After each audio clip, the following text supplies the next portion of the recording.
প্রত্যেক বছর দর্শকরা যে গ্র্যান্ড ইভেন্টটার জন্য অপেক্ষায় থাকেন সেটা অবশ্যই জি বাংলার সোনার সংসার।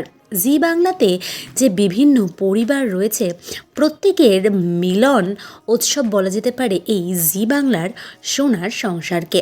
আর সম্প্রতি কিন্তু অনুষ্ঠিত হলো এই জি বাংলার সোনার সংসার, যেখানে কিন্তু আমরা উপস্থিত হয়েছিলাম। তো বন্ধুরা, তোমরা তো টেলিভিশনের পর্দায় চোখ রাখলেই দেখতে পাবে জি বাংলার সোনার সংসার, কিন্তু তার আগে কিছু বিহাইন্ড দ্য সিনস মুহূর্ত তোমাদের সঙ্গে এই ভিডিওর মাধ্যমেই আমরা শেয়ার করছি। হ্যাঁ, তোমাদের প্রিয় তারকারা কিভাবে সেজে এলেন এই বিশেষ দিনে এবং তারা কি বললেন সেটা তো ডেফিনেটলি তোমাদেরকে জানাবো। তো বন্ধুরা, এই ভিডিওর শুরুতেই কিন্তু তোমরা দেখলে যে তোমাদের প্রিয় ধারাবাহিকগুলি, যেগুলি অবশ্যই তোমরা জি বাংলার পর্দায় দেখো, সেখান থেকেই কিন্তু বিভিন্ন তারকারা একে একে আসছেন এবং রেড কার্পেট দিয়ে হাঁটছেন এবং তারা কিন্তু তাদের মনের কথা শেয়ার করছেন।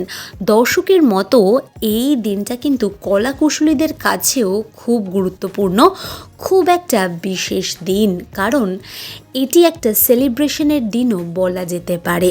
সারা বছর ধরে তারা যে কাজটি দর্শকের জন্য উপহার দেন সেটি সেলিব্রেট করার দিন হচ্ছে জি বাংলার সোনার সংসার। তো বন্ধুরা, প্রত্যেকটি পরিবারের সদস্যই কিন্তু এই দিন উপস্থিত ছিলেন। তোমাদের অত্যন্ত প্রিয় ধারাবাহিক নিমফুলের মধু, জগদ্ধাত্রী, মন দিতে চাই, ইচ্ছে পুতুল, কোন গোপনে মন ভেসেছে এবং কার কাছে কই মনের কথা। শুধু তাই নয়, মিঠি ঝোড়াও কিন্তু দর্শকের পছন্দের ধারাবাহিকগুলির মধ্যে অন্যতম।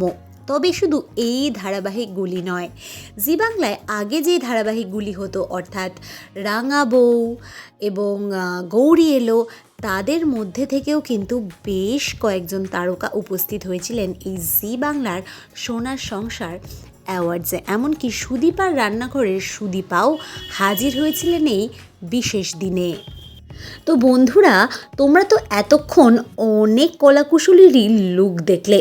এতক্ষণ যাদের দেখলে তাদের মধ্যে কার লুকটা তোমাদের সবথেকে বেশি ভালো লাগছে বা ভালো লাগলো সেটা কিন্তু কমেন্ট করে জানাতে ভুলো না। আর এটা কিন্তু জানিও যে জি বাংলায় এই মুহূর্তে কোন ধারাবাহিকের গল্প তোমাদের বেশি ভালো লাগছে বা কোন ধারাবাহিক দেখতে তোমাদের ভালো লাগছে বা কোন ধারাবাহিকের স্টোরি বেশি ইন্টারেস্টিং লাগছে সেটা কিন্তু জানাতে ভুলো না। তবে বলাই বাহুল্য, এই মুহূর্তে কিন্তু একদম টপে রয়েছে জগদ্ধাত্রী ধারাবাহিক এবং সেটি কিন্তু জগদ্ধাত্রীর কলাকুশলীদের দেখলেই বোঝা যাচ্ছে। তাদের মধ্যে কিন্তু একটা বেশ কনফিডেন্স নোটিস করা যাচ্ছে। তাহলে কি এবার জি বাংলার সোনার সংসারে সব থেকে বেশি পুরস্কার উঠবে এই পরিবারের ঝুলিতে?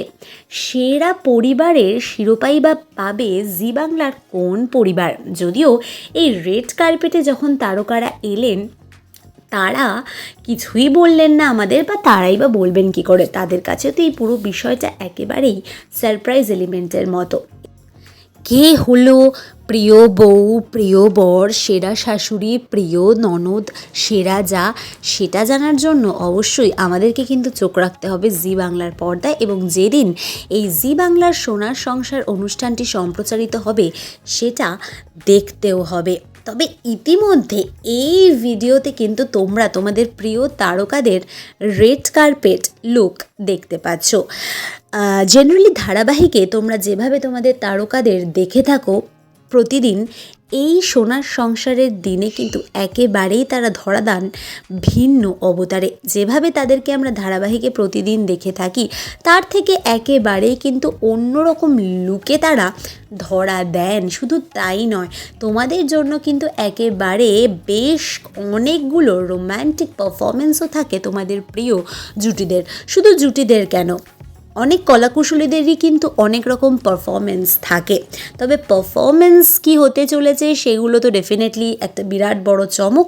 সেটা নিয়ে এই মুহূর্তে কিছু আমরা বলবো না, কারণ সেটি জানার জন্য বা সেই সারপ্রাইজটি পাওয়ার জন্য তোমাদেরকে চোখ রাখতে হবে জি বাংলার পর্দায়, এবং যেদিন এই জি বাংলার সোনার সংসার অনুষ্ঠানটি সম্প্রচারিত হবে সেদিন কিন্তু দেখতে হবে এবং এই পুরো চমকটা উপভোগ করতে হবে একেবারেই টেলিভিশনের পর্দায়। তবে তোমাদের কি মনে হচ্ছে কে পেতে পারে সেরা বর বা সেরা বউ, সেরা শাশুড়ি, সেরা দেওরের পুরস্কার?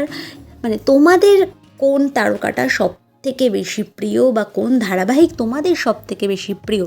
কারণ দর্শকের জন্যই তো আফটারঅল ধারাবাহিকগুলি, এবং দর্শকের ইম্পর্টেন্স বা দর্শক যেটা চাইছে সেটাও কিন্তু একটা ডেফিনেটলি গুরুত্ব রাখে।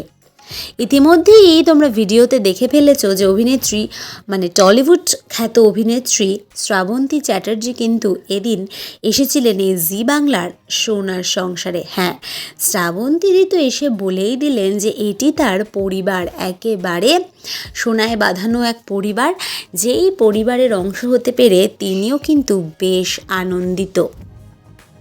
শুধু তাই নয়, দিদি নাম্বার ওয়ানও তো তোমাদের অত্যন্ত প্রিয় একটি শো, সেই দিদি নাম্বার ওয়ানের রচনা ব্যানার্জিও কিন্তু হাজির হয়েছিলেন এদিন। তো বন্ধুরা, কেমন লাগলো এই ভিডিও?